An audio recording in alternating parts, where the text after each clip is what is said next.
नमस्कार दोस्तों, मैं हूं सरुण कुमार दादीच और आप देख रहे हैं पंचायत अब तक। राजस्थान 7 विधानसभा के उपचुनाव अब पूरे परवान पर है। नेता और राजनीतिक पार्टियां 24 घंटे प्रचार प्रसार में लगी हुई है। खींवसर विधानसभा उपचुनाव की चर्चा तो पूरे प्रदेश भर में हो रही है, जहां एक और हनुमान बेनीवाल व आरएलपी पार्टी की प्रतिष्ठा इस चुनाव में दांव पर है, तो दूसरी ओर भाजपा बीजेपी भी इस दोबारा सीट को जीतने का प्रयास भरसक कर रही है। गौरतलब है कि बीजेपी से पिछली बार खींवसर सीट तब जीती थी जब हनुमान बेनीवाल बीजेपी से चुनाव लड़े थे। बेनीवाल के भारतीय जनता पार्टी छोड़ने के बाद भाजपा ये सीट कभी भी जीत नहीं पाई। पिछले चुनाव में भारतीय जनता पार्टी मामूली अंतर से जीत का स्वाद चखने से रह गई थी, तो इस बार भारतीय जनता पार्टी कोई भी कोर कसर नहीं छोड़ना चाहती। वहीं कांग्रेस ने रतन चौधरी को चुनावी मैदान में उतारकर एक बड़ा दांव चला है।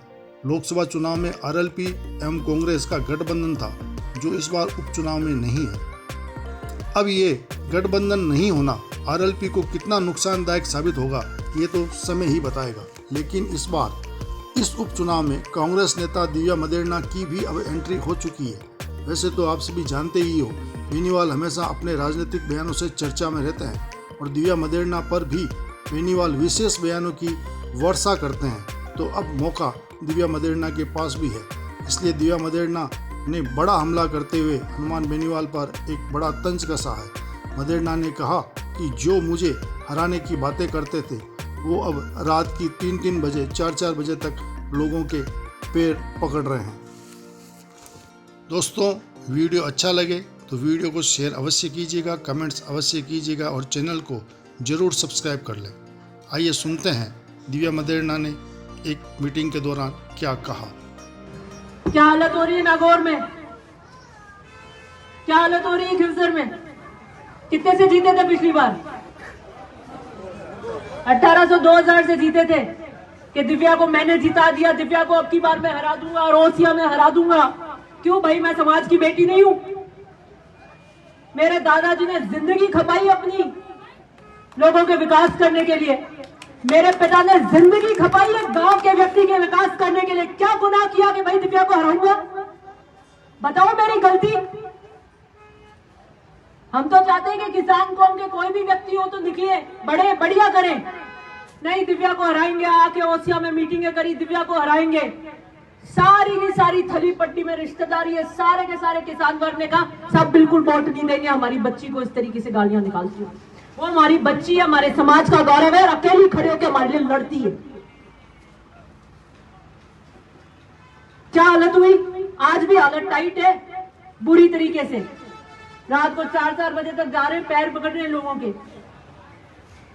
मैंने राजनीति स्वाभिमान से करी है, समझौते नहीं किए और नहीं करूंगी। अभी मैंने कहा आंख में रंग रखो, उसूल पक्के, जिगर फौलाद का और तेवर तीखे ही रखूंगी, चाहे कुछ भी हो। जब आप गलत पॉलिटिक्स करते हो, नेगेटिव पॉलिटिक्स करते हो, बुरा करते हो, तो फिर बुरा ही पलने आता है। मदेरणा साहब ने कभी नहीं कहा अपने राजनीतिक जीवन में कि हम चुनाव हराएंगे। महिपाल जी ने कभी नहीं कहा कि हम चुनाव हराएंगे। और मेरा कोई भाषण उठा के देख लेना, मैंने कभी किसी के लिए नहीं कहा कि हम चुनाव उठाएंगे। हम नई लकीर बनाएंगे, हम बड़ी लकीर बनाएंगे, हम नया कारवा बनाएंगे, नए विकास के काम लाएंगे, नई चीज करेंगे। और चुनाव हार गए तो दोबारा उठेंगे, किसी के पैर पकड़ के नहीं उठेंगे।